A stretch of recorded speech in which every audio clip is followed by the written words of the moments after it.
এই জগন্নাথ রথযাত্রা অনুষ্ঠান কেমন লাগছে আপনাদের?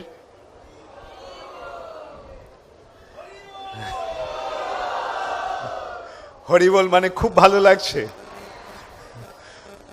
আচ্ছা, জগন্নাথ কে? এই জগন্নাথ যেই গৌর, সেই কৃষ্ণ, সেই জগন্নাথ।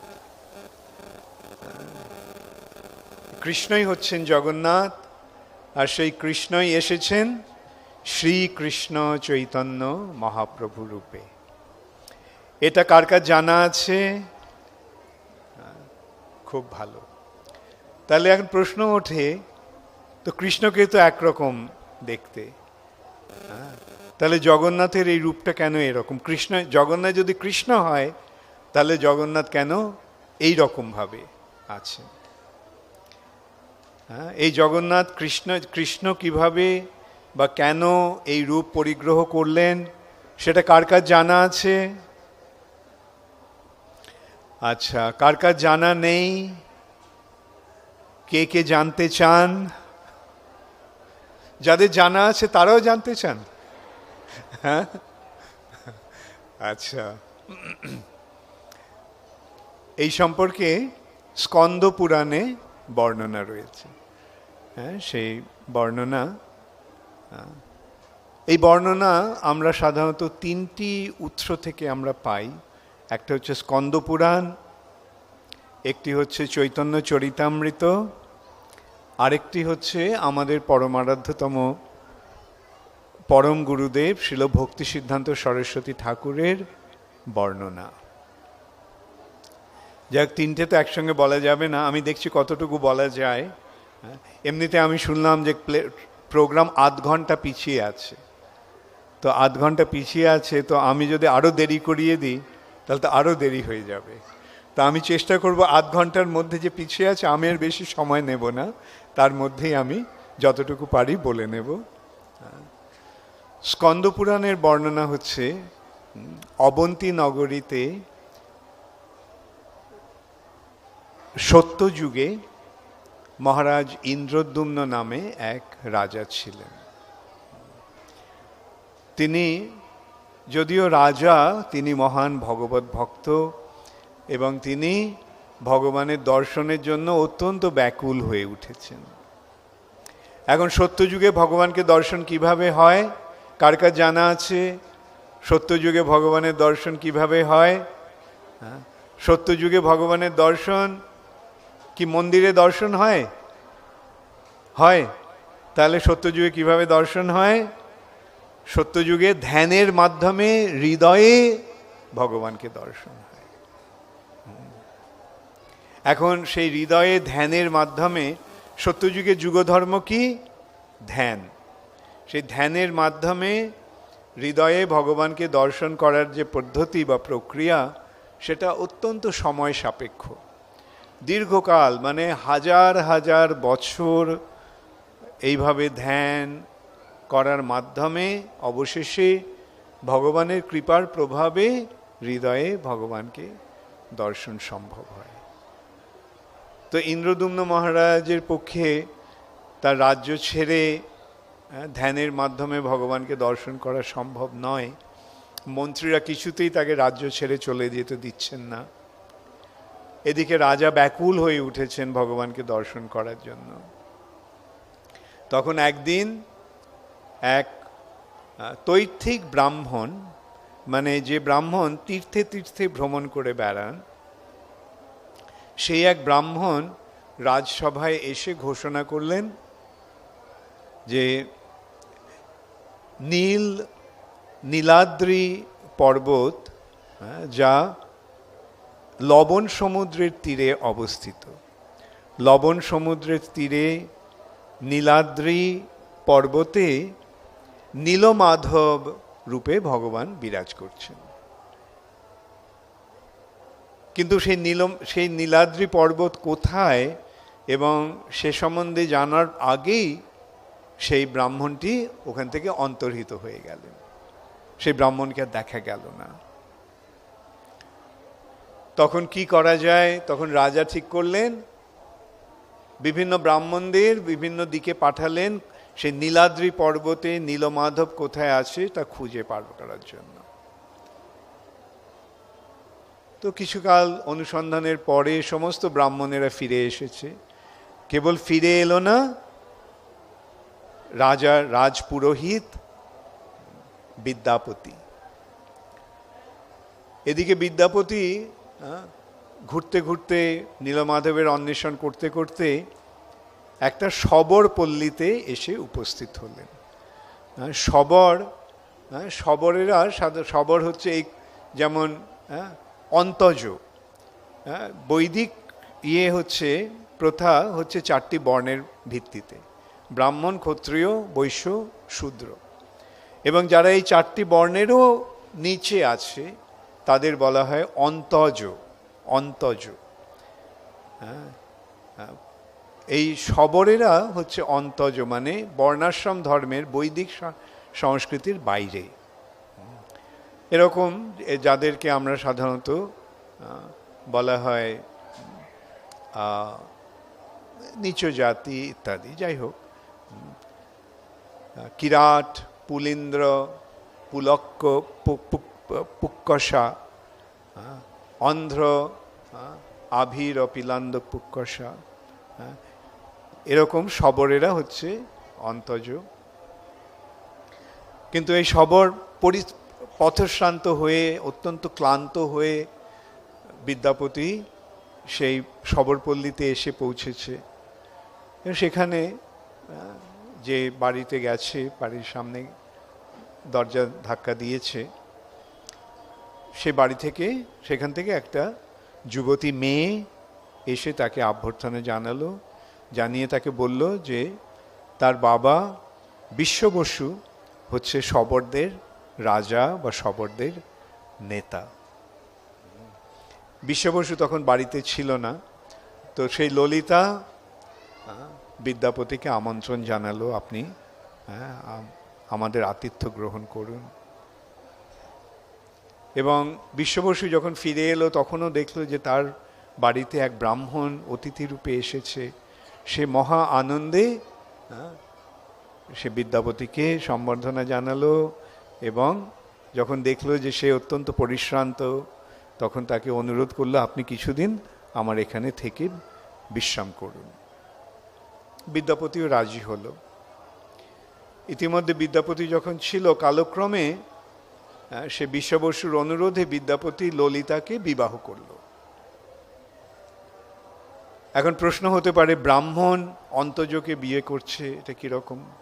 কিন্তু আমাদের শাস্ত্রে এখানে দেখতে পাচ্ছি যে উচ্চবর্ণের মানুষ, উচ্চবর্ণের পুরুষ নিম্নবর্ণের কন্যাকে বিবাহ করতে পারে, কিন্তু নিম্নবর্ণের পুরুষ উচ্চবর্ণের কন্যাকে বিবাহ করতে পারে না।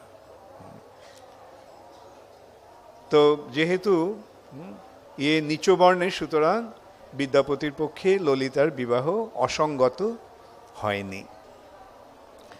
সে যখন সেই বাড়িতে থাকছে, বিশ্ব বসুর বাড়িতে, তখন একদিন সে প্রতিদিন দেখতো যে রাত্রিবেলা বিশ্ব বসু কোথায় চলে যায়, এবং সকালে সে যখন ফিরে আসে তার শরীর থেকে অপূর্ব সুন্দর সৌরভ, সুন্দর গন্ধ পাওয়া যায়।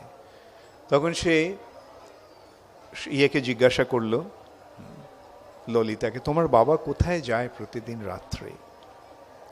ললিতা বলল, আমার বাবা রাত্রিবেলা নীলমাধবের পূজা করতে যায়। তো শুনে বিদ্যাপতি তো অত্যন্ত আনন্দিত হলো, কিন্তু কিছু বলল না, কেননা এই নীলমাধবের সন্ধানে এসে এইভাবে সে নীলমাধবের সন্ধান পেল। তো সে ললিতাকে বলল, তুমি তোমার বাবাকে বলবে আমাকে একদিন নীলমাধবের দর্শনে নিয়ে যেতে। ললিতা বলল, দেখো আমার বাবা কাউকে জানাতে চায় না যে তিনি নীলমাধবের পূজা করেন।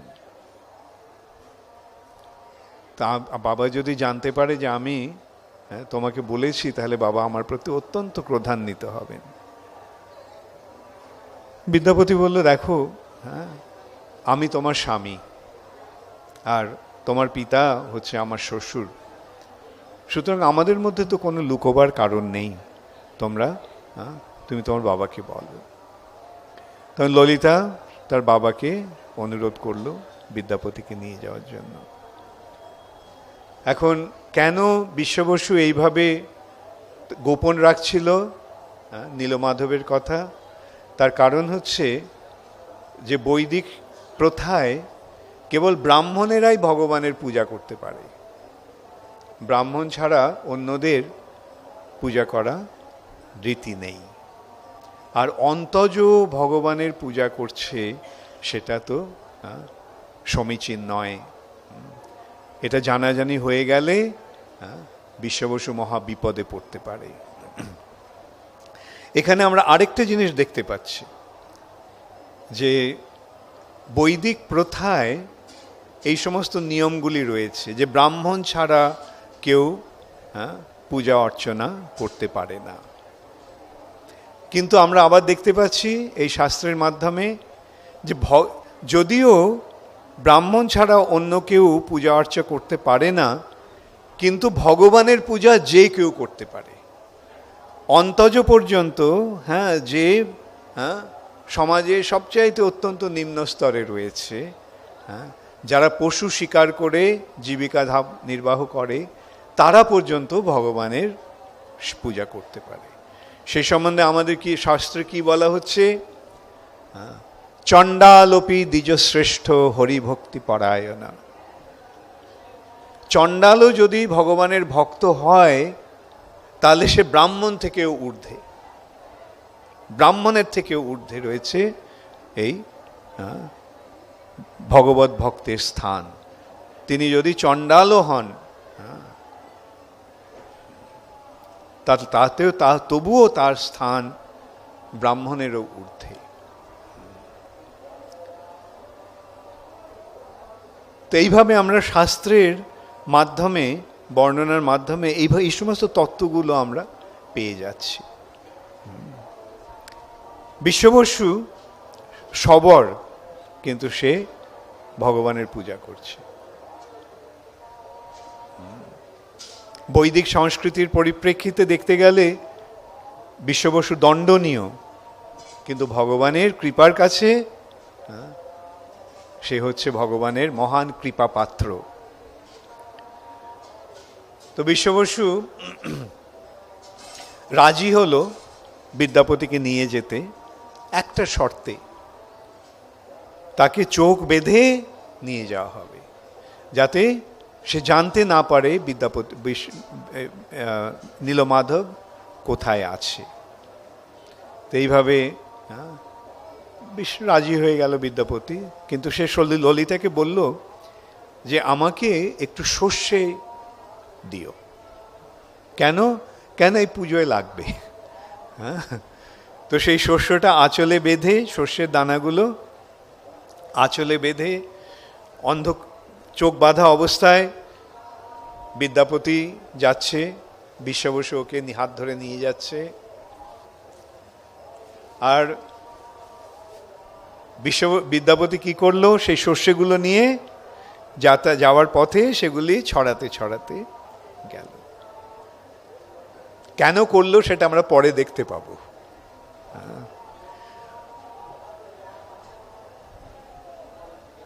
সেখানে গিয়ে বিদ্যাপতি নীলমাধবের দর্শন করলো, অত্যন্ত বিমোহিত হয়ে গেছে ভগবানকে দর্শন করে।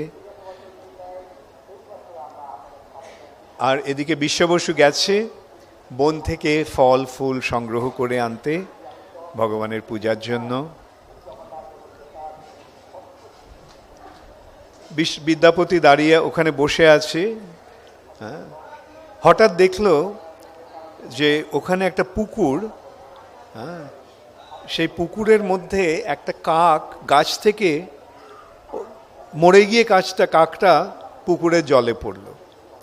আর জলে পড়া মাত্রই, জলে স্পর্শ হওয়া মাত্রই সেই কাকটি চতুর্ভুজ বৈকুণ্ঠ মূর্তি লাভ করে বৈকুণ্ঠে চলে গেল। বিদ্যাপতি তো আশ্চর্য হয়ে গেছে যে এই স্থানটি এত পবিত্র, যে এই স্থানের জলটি এত পবিত্র যে সেই স্থানে জলের সংস্পর্শে আসার ফলে একটা কাক পর্যন্ত তার চিন্ময় চতুর্ভুজ রূপ প্রাপ্ত হয়ে ভগবত ধামে ফিরে গেল। তখন বিদ্যাপতি ভাবল, এই মহান সুযোগ আমি কেন ত্যাগ করব?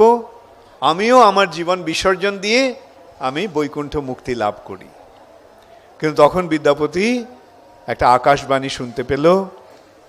বিদ্যাপতি মহারাজ ইন্দ্রদ্যুম্ন নীলমাধবের সংবাদের প্রতীক্ষায় বসে আছে। এখন তো তোমার এইভাবে বৈকুণ্ঠে ফিরে যাওয়া উচিত নয়। তখন বিদ্যাপতি সংবরণ করল, নিরস্ত হলো আত্মহত্যা করার থেকে। এদিকে বিশ্ববসু ফিরে এসে ভগবানের সেবার আয়োজন করছে। তখন বিশ্ববসু শুনতে পেল, বিশ্ববসু, আমি দীর্ঘকাল তোমার সেবা নিয়েছি, এখন আমি মহারাজ ইন্দ্রদ্যুম্নের সেবা গ্রহণ করব। ভগবানের প্রতি, নীলমাধবের প্রতি বিশ্ববসুর এতই হার্দিক আকর্ষণ, শোনা মাত্রই তার মনে হলো যেন তার সামনে সারা জগৎটা অন্ধকার হয়ে গেল। নীলমাধব তার সেবা ছেড়ে চলে যাচ্ছে। নীলমাধব এখন ইন্দ্রদ্যুম্ন রাজার সেবা গ্রহণ করবে। সে মনে করল যে এটা নিশ্চয়ই এই ব্রাহ্মণ বিদ্যাপতির চক্রান্ত।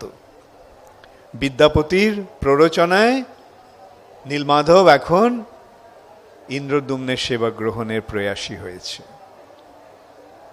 তখন সে অত্যন্ত ক্রুদ্ধ হয়ে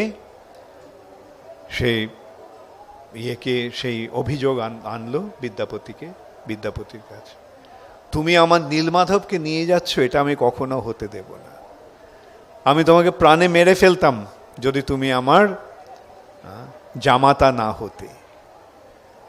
তা আমি তোমাকে মারবো না, তবে আমি এখানে তোমাকে বেঁধে রেখে ফেলে যাচ্ছি, বন্য পশুরা এসে তোমাকে তোমার সদ্ব্যবহার করুক।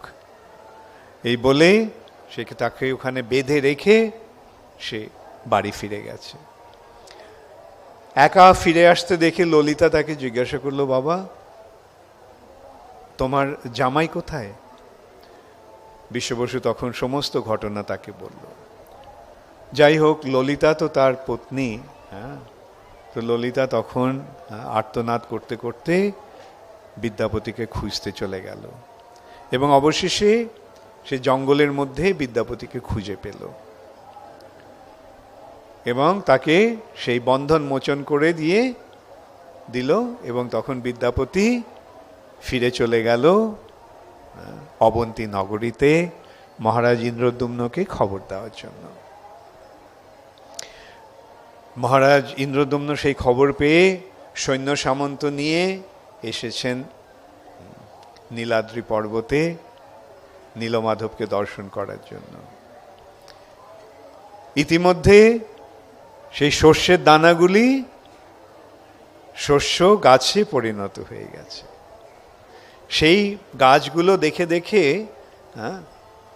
বিদ্যাপতি তার নীলমাধবের মন্দিরে পৌঁছল, কিন্তু সেখানে গিয়ে দেখল যে নীলমাধব নেই। ইন্দ্রদ্যুম্ন ভাবল, এই নিশ্চয়ই বিশ্ববসুর কাজ, সে নিশ্চয়ই নীলমাধবকে কোথাও লুকিয়ে রেখেছে। তো জিজ্ঞাসা করল, কোনো উত্তর পেল না। তখন সে সারা গ্রামটাকে অবরোধ করল, যাতে তারা এইভাবে নির্যাতিত হয়ে, অর্থাৎ কোনো রকম আহার এবং বস্ত্রের সংসার না করতে পেরে তারা অবশেষে স্বীকার করবে নীলমাধবকে তারা কোথায় লুকিয়ে রেখেছে। কিন্তু বিশ্ববসুও জানে না কোথায় নীলমাধব গেছে। তাই একদিন রাত্রে মহারাজ ইন্দ্রদ্যুম্ন স্বপ্নে দর্শন পেলেন যে নীলমাধব বলছেন, ইন্দ্রদ্যুম্ন, তুমি আমার নীলমাধব রূপে তুমি আমাকে আর দর্শন করতে পারবে না। এই রূপ অন্তর্হিত হয়ে গেছে, এই রূপ বৈকুণ্ঠে ফিরে গেছে। তবে আমি একটা কাঠ রূপে ভেসে এসেছি। দারু ব্রহ্ম, দারু মানে কাঠ, আর ব্রহ্ম এটা সাধারণ কাঠ নয়, এটা চিন্ময় কাঠ। এই চিন্ময় কাঠ রূপে আমি ভেসে এসেছি সমুদ্রে। তো সে স্বপ্ন দেখা মাত্রই মহারাজ ইন্দ্রদ্যুম্ন ছুটে গেল সমুদ্রে পাড়ে, গিয়ে দেখে সত্যি সত্যি একটা বিশাল কাঠ এরকম ভেসে এসেছে সমুদ্রের জলে। তো সেটা সে ওঠাবার চেষ্টা করলো, একা তো ওঠাতে পারলই না, অনেককে ডাকলো, তারাও তাদের সাহায্য নিয়ে ওঠানো গেল না। রাজা তার সমস্ত সৈন্য সামন্ত নিয়ে ওঠাবার চেষ্টা করলো, হাতি ঘোড়া সৈন্য সামন্ত, তাও সম্ভব হলো না। আবার মহারাজ ইন্দ্রদ্যুম্ন বিফল মনোরথ হলেন। এই কাঠের থেকে ভগবানের বিগ্রহ করার নির্দেশ এসছে, কিন্তু কাঠটাকে তো তোলাই যাচ্ছে না জল থেকে। তখন আবার ইন্দ্রদ্যুম্ন স্বপ্নে দর্শন পেলেন, নির্দেশ পেলেন যে এই কাঠটি যদি, এই কাঠের একটা প্রান্ত বিশ্ববসু ধরে, আরেকটা প্রান্ত বিদ্যাপতি ধরে, তাহলে এই কাঠটা তারা তুলতে পারবে। মহারাজ ইন্দ্রদ্যুম্ন বিশ্ববসু আর বিদ্যাপতিকে অনুরোধ করলেন, এবং যেই কাঠটি হাজার হাজার সৈন্য সামন্ত হাতি ঘোড়া নিয়েও তুলতে পারল না, বিদ্যাপতি আর বিশ্ববসু অনায়াসে সেই কাঠটি তুলে নিয়ে এলো। তখন মহারাজ ইন্দ্রদ্যুম্ন সমস্ত কাঠের কাজের শিল্পীদের ডাকলো, এই কাঠ থেকে ভগবানের শ্রী বিগ্রহ প্রকাশ করার জন্য। কিন্তু সেই সমস্ত শিল্পীরা যেইমাত্র তাদের যন্ত্র, এই বাটুলি, হাতুড়ি, বাটাল, ওই কাঠে স্পর্শ করা মাত্রই সেই যন্ত্রগুলো ভেঙে যেতে লাগলো। কেউ সে কাঠের উপরে একটা আঁচড়ও পর্যন্ত ফেলতে পারল না। বিফল মনোরথ হয়ে ইন্দ্রদ্যুম্ন মহারাজ অত্যন্ত বিমর্ষ হয়ে আছেন, কি করা যায় এখন, কেউই তো এই কাঠ থেকে কাটতে পারছে না। তখন একজন অত্যন্ত বৃদ্ধ সেখানে এলো, এসে বলল যে আমার নাম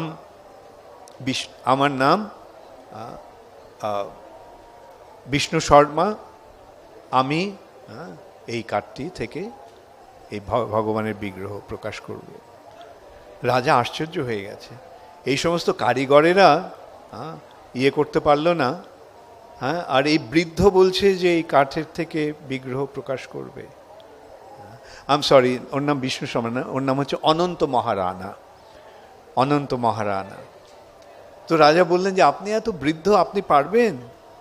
বলল হ্যাঁ আমি করব, তবে একটা শর্ত আছে। কি শর্ত? না, আমি যতক্ষণ কাজ করব ততক্ষণ কেউ সেই ঘরে প্রবেশ করবে না। আমি ঘরের দরজা বন্ধ করে আমি কাজ করব, এবং কেউ যদি ঘরে প্রবেশ করে তাহলে আমি তৎক্ষণাৎ সেখান থেকে চলে যাব। রাজা বলল ঠিক আছে, অন্তত ভগবানের বিগ্রহ তো প্রকাশ হোক। এবং সেই ঘরে গিয়ে অনন্ত মহারানা দরজা বন্ধ করে কাজ শুরু করলো। বাইরে থেকে রাজা শুনছে যে হ্যাঁ, কাঠের উপর যে কাজ হচ্ছে তার আওয়াজ আসছে, শব্দ পেয়ে রাজা একটু নিরস্ত হলেন। কিন্তু 7 দিন পরে হঠাৎ আবার শব্দ বন্ধ হয়ে গেল। এক নাগারে 7 দিন ধরে কাজ চলছে, হঠাৎ শব্দ বন্ধ হয়ে গেছে। রাজা অত্যন্ত উৎকণ্ঠিত হয়ে ভাবতে লাগলো কি হলো, এই বৃদ্ধ, ওর কোনো অসুবিধা হলো কিনা, ও কি অসুস্থ হয়ে পড়লো কিনা। সেইভাবে অত্যন্ত একদিকে মনে করছে যে আমার তো প্রতিশ্রুতি দিয়েছি এই ঘরে কেউ প্রবেশ করবে না, আর এদিকে এই পরিস্থিতিতে না গেলেও তো নয়। তখন রাজা সেই ঘরের দরজা খুলে সেখানে প্রবেশ করলেন। প্রবেশ করে দেখলেন যে সেখানে 3টি অসমাপ্ত মূর্তি রয়েছে, আর সেই অনন্ত মহারানা ঘরে নেই। রাজা তখন ঠিক করলো যে তার যেহেতু আমার জন্য ভগবানের বিগ্রহ প্রকাশিত হলেন না, তাই আমি অনশন করে আমি আমার প্রাণ ত্যাগ করব। তাকে বলা হয় প্রায় উপবেশন, প্রায় উপবেশন। তো রাজা প্রায় উপবেশনে বসে আছেন, অন্ন জল কিচ্ছু গ্রহণ করছেন না, এইভাবে তিনি তার দেহত্যাগ করবেন। 3 দিন পরে রাজা স্বপ্নে দেখলেন যে ভগবান তাকে বললেন, স্বপ্নে নির্দেশ দিলেন, ইন্দ্রদ্যুম্ন, এটা আমার অসম্পূর্ণ রূপ নয়, এটা মনে করো না যে এটা আমার এই রূপটি অসম্পূর্ণ। এই রূপে আমি বৈকুণ্ঠে নিত্য বিরাজমান, এটি আমার নিত্য সচ্চিদানন্দ বিগ্রহ। তুমি এই রূপেই আমাকে পূজা করো, এই রূপেই আমাকে স্থাপন করে আমার আরাধনা করো। তখন ইন্দ্রদ্যুম্ন সেই আয়োজন করলেন।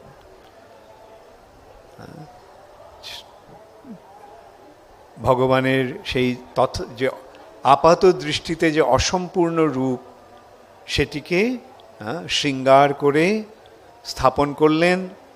ব্রহ্মা সেই বিগ্রহের স্থাপনা করলেন, ব্রহ্মা এসে। যাই হোক, স্কন্দপুরাণের বিস্তৃত বিবরণ রয়েছে। তো সংক্ষেপে এই রূপটির কারণটা আমি বলে দিচ্ছি। এই রূপটি কেন, যেহেতু আমি প্রশ্ন তুলেছিলাম প্রথমেই যে কৃষ্ণ তো এই রূপ নয়, কৃষ্ণকে দেখতে তো এরকম নয়, তাহলে এই জগন্নাথকে আপনি কেন বলছেন কৃষ্ণ? সেই সম্বন্ধে একটা আছে যে সূর্যগ্রহণের সময় কুরুক্ষেত্রে সমন্ত পঞ্চকে স্নান করা, সমন্ত পঞ্চক সরোবরে স্নান করার একটা প্রথা চিরকাল ধরে চলে আসছে। আজ থেকে 5000 বছর আগেও সূর্যগ্রহণ উপলক্ষে সকলে সমন্ত পঞ্চকে গেছে কুরুক্ষেত্রে স্নান করতে। কৃষ্ণও গেছেন, সঙ্গে রয়েছেন বলরাম এবং সুভদ্রা।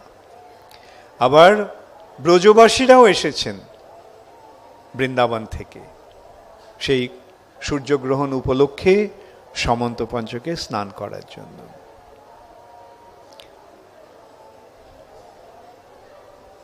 সূর্যগ্রহণ হয়ে গেছে, সমন্ত পঞ্চকে স্নান হয়ে গেছে।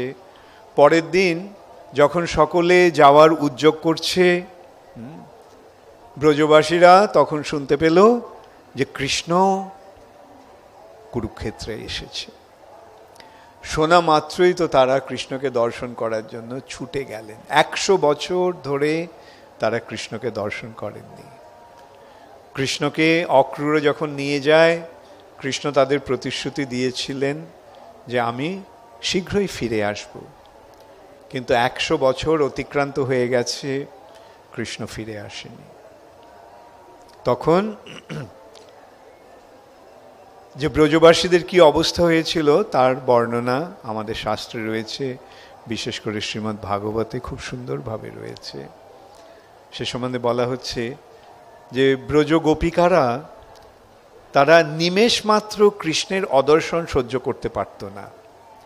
যে নিমেষ মানে চোখের যখন পলক পড়ে, এই যে ক্ষণিকের জন্য যে কৃষ্ণকে দর্শন করতে পাচ্ছেন না, সেই জন্য তারা ব্রহ্মাকে তিরস্কার করেছিলেন যে তুমি কি একটা শরীর তৈরি করেছো যেই শরীরে পলক পড়ে, আর সেই পলক পড়ার জন্য আমরা কৃষ্ণকে দেখতে পাই না সেই ক্ষণিকের জন্য। সেই গোপিকারা 100 বছর কৃষ্ণের দর্শন পায়নি। তাই তারা যখন শুনতে পেলেন যে কৃষ্ণ এসেছেন কুরুক্ষেত্রে, তখন তাদের যে কি অবস্থা হয়েছিল সেটা আমরা সহজেই অনুমান করতে পারি। তারা ছুটে গেছেন কৃষ্ণকে দর্শন করার জন্য।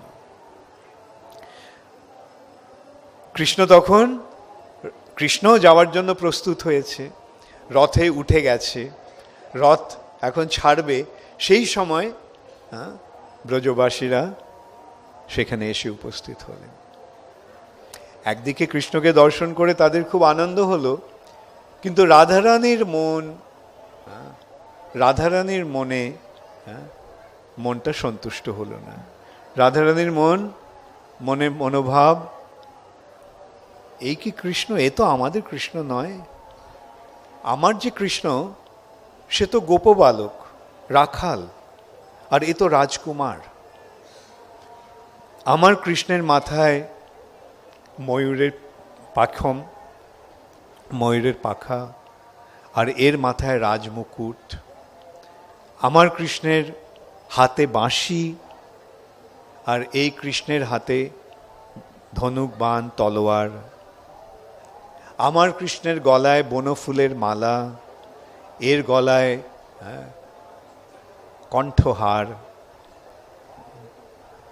আমার কৃষ্ণের পরনে পীতবাস, কিন্তু এর পরনে রাজপোশাক। আমার কৃষ্ণের সঙ্গে যখন আমার মিলন হতো সেই অপূর্ব সুন্দর স্নিগ্ধ পরিবেশে, বৃন্দাবনের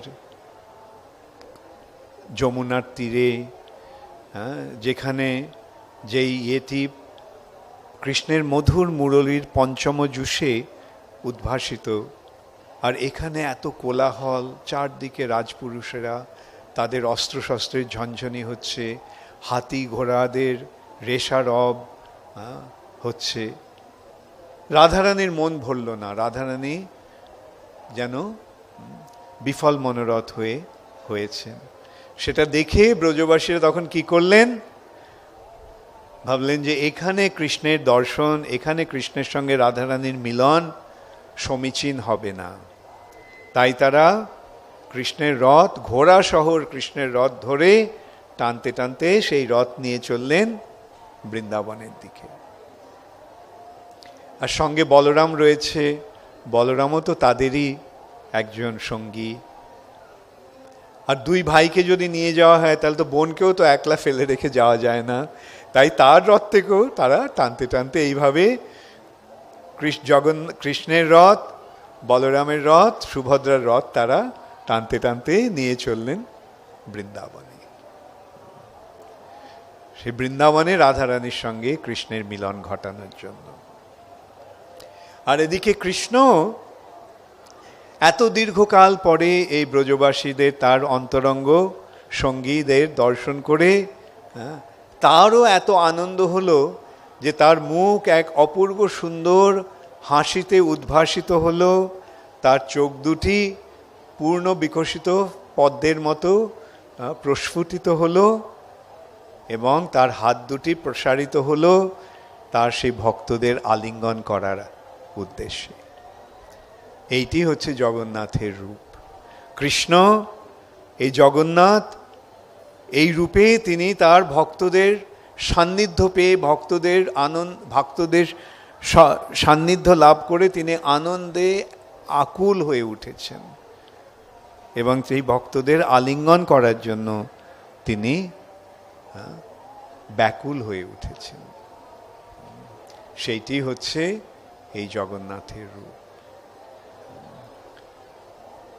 অতএব এই জগন্নাথ যে কৃষ্ণ, জগন্নাথের রথযাত্রার যে কি আয়োজন, সেটাও এইভাবে আমরা জানতে পারলাম। এই রথযাত্রা কৃষ্ণকে কুরুক্ষেত্রে দর্শন করার পর ব্রজবাসীরা কৃষ্ণকে নিয়ে যাচ্ছেন বৃন্দাবনে, সেখানে রাধারানীর সঙ্গে মিলন ঘটাবার জন্য। তাই ভক্তদের একমাত্র উদ্দেশ্য হচ্ছে কৃষ্ণকে রাধারানীর কাছে নিয়ে যাওয়া। কেননা কৃষ্ণের বিরহে রাধারানীর যে পরিস্থিতি, রাধারানীর যে অবস্থা, সেটা তারা সহ্য করতে পারে না।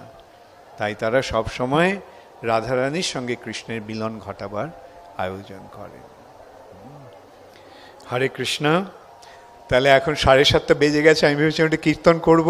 ঠিক আছে, আমি 5 মিনিটের মতো একটু কীর্তন করে আমি শেষ করছি।